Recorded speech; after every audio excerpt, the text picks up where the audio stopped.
What's up, YouTube, device, internet, interwebs, whatever. Side Fan 16, one Quig, here again for another episode of Dunce Cap on yet another series that I watched via Netflix Instant Watch and do not own and probably will not own. So, yeah, you know. But that series is Gun X Sword. Of course. Now, with all these commercials with Street Fighter Cross Tekken, you know, I guess it's not X, it's Cross, because it's a crossover. Even though the show isn't a crossover, it's got an X in it, but it's maybe supposed to be said Gun Cross Sword, but that just sounds weird. And it feels just much more Japanese to say Gun X Sword. Or Tekken X Street Fighter. Or Street Fighter X Tekken, or whatever. Doesn't it just sound so much better than saying Cross? Cross just sounds out of place. So I blame you, Sony, for all that crossover, cross word talk, whatever. Yeah. Anyways, back on the topic. Gun X Sword is the series I'm talking about. Again, not a whole lot of info on it. You know, I mean, it's basically just an anime, and it came out, and it aired in like 05, 06, you know. Nope, never mind, just scared in 05. I'm retarded. 26 episodes long, and everything. I mean, it's another one of those things where Genion had it, now Funimation has it, and all that stuff. But, let's see. So first dub, like I said, watch on Netflix. So not really even a topic because all I did was watch the dub, and I thought this dub was bad. I thought this was a bad dub.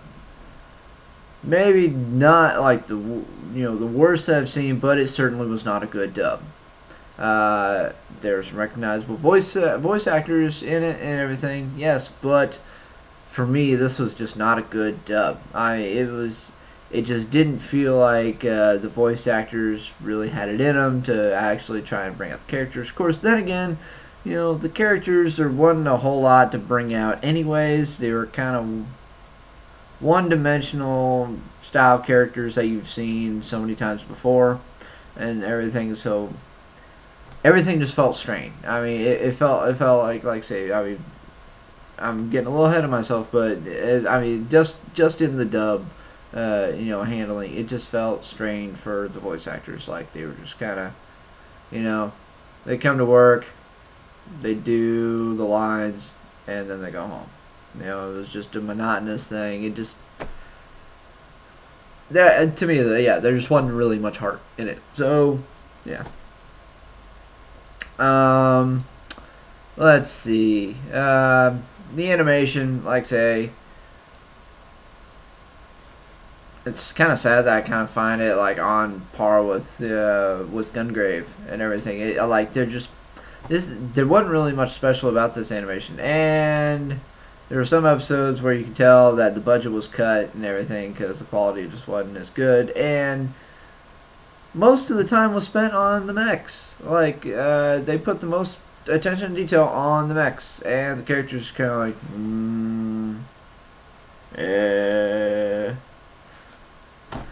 I don't know. So I felt it could have been better, even though it's a 2005 show. But then again, look what just came out in 2006. You had shit like Basilisk air, you know? I'm pretty sure that came out, well, I'm pretty sure that's right. I'm pretty sure that came out in 2006. That came out. Whoa. Sure. No, I think it was like 2008 or something like that. The Black Lagoon came out, you know. But there are a number of things, you know, that came out around 2006 and whatnot. That's just kind of like. And then you have Gungrave, which in comparison just not as good. So it's like, I know you gotta keep to whatever style or format you were trying to come up with and everything like that, but. I mean, come on. You could have done a bit better. I mean, basically, this just looked like a better animated Trigun.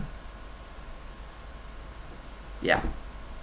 And I haven't even finished Trigun, but that's good. yeah, I mean, it's better animated, yeah, but it's just, yeah, whatever. And so, moving on to story. The story is about Vaughn, who is a dude who controls mech with a sword, and like they are intertwined. There's a mech for there's 7 mechs and 7 characters who control the mechs, and they are completely integrated. So if the mech is damaged beyond repair, where it can't even operate, or whatever, then the operator dies. Or if the operator dies, then mech can't be used anymore, because then you have to find some way to then recalibrate someone to the mech and everything, and try to get it to work and whatnot. And they all have this damn space station. Each one has a different one for each day of the week. It's a blah blah blah blah blah blah blah, and then Vaughn's, which is Dan of Thursday. But you got Vaughn, who is VAN, and then you got Dan, DAN. So why is it not Dawn? Or why is Vaughn's name not Van? So I found that kind of a weird difference too. Of course, I think a number of times though they had Dan with 2 N's. I'm not sure which is correct, but I've seen Dan with 1 N, Dan with 2 N's. As far as this show's related, not in real life. So maybe that has a difference. I don't know. But like I say, that's how the mech and the whole user thing goes and everything. But the primary plot, which the show has a lot of trouble sticking to for more than like 2 or 3 episodes at a time, until like the very end, is Vaughn's fiance, wife, was killed by the Claw Man. And so he swore revenge against her, or against him, or whatever. And so he's been searching all this time, and I guess for like however many years he's been searching, and then he runs across this girl,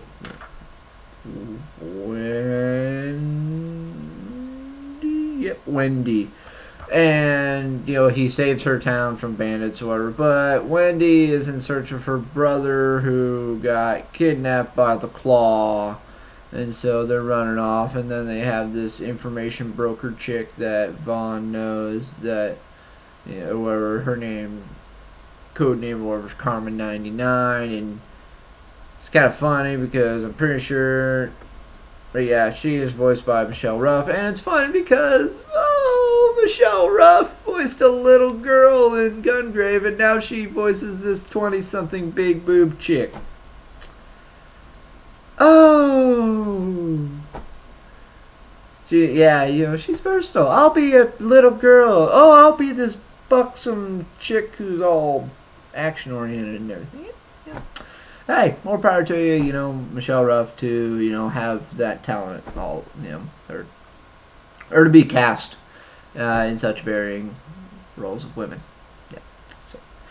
But anyway, shit. What was that? Oh, okay. Wendy, who her brother, she's in search of him because he got kidnapped by the Claw, and then you got Carmen, and then they run into this other kid who's after his brother, because his brother's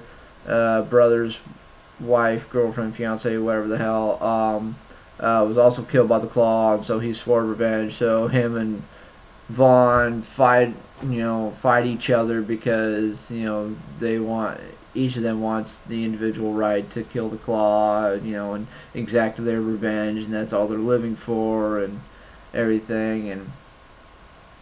And then they go through the story and everything, and it's like they're all like Earth, like it's like another Earth, but like shit went wrong with Earth, and so then everyone like moved and everything, and now they're on this other planet called the Endless Illusion or some shit, which is a fucking horrible name for a planet, right? Am I right? Yeah, the Endless Illusion. That is a horrible name for a planet. I mean, who the fuck came up with that? I mean, that just sounds awful. Of course, I mean, yeah, I can kind of tell, I guess it goes with the show or whatever. It's kind of trying to be all mystifying and everything, but it just sucks. Who names their planet that? I would have been much more happy to have my planet named Bob, like in Titan AE. Planet Bob, you know, Second Earth, whatever the hell, you know. It's like, come on. Endless Illusion. What were they, high? What? I don't even know. I don't know. But that's how that is, and I kind of talked about the characters too, and stuff, and so it's just this big, long journey of them and everything, and the show tries to be funny, and it tries to be action-oriented and serious, and it just doesn't mesh very well. It kind of clashes, you know, because it uses some of the comedy to break up the seriousness and everything, but not in a chibi-style humor either. But it doesn't work. Like, the feeling wasn't there. I really didn't even laugh all that much, you know, despite how much comedy they tried to throw in there. And then, like, the seriousness, I was kind of like, man, this is really being played up more than it's actually worth. And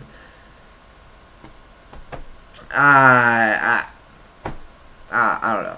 And so that and I don't think it's got a game. Of course, I guess some of the mechs were featured in a game in like 2009, like Super Robot Warriors or something like that, or Super Robot Wars, something. I guess there's no mega. I'm not quite sure anymore. And that's kind of all there is to it. I didn't even like the score. I didn't like the score of the show either. Like, I didn't like it. Overall, I didn't like a whole lot of this. I should probably go on Netflix and change my rating from a 3 to a 2. Because there was just a number of things wrong. Yeah, I guess it was okay to kill a bunch of time to watch because I watched it pretty damn fast. You know, because thanks to Netflix, you know, it's pretty easy. Boop, episode. Oh, look, it's 8 hours later, you know. So, that's kind of how that is and everything. Not really all that enjoyable to me personally. I'd like to know your thoughts, whatever, you know, in the comments, blah, blah, blah. You know, on, you know, what you think of Gun X Sword. Do you agree with me? Do you disagree with me? Kind of whatever. I don't care if you're on Anime Advice or YouTube, whatever. Go ahead and leave comments and let me know what you think and try and get back at you and whatnot. So, Side Fan 16. This has been another episode of Dunce Cap. And hopefully I will hit the right button this time. So, peace.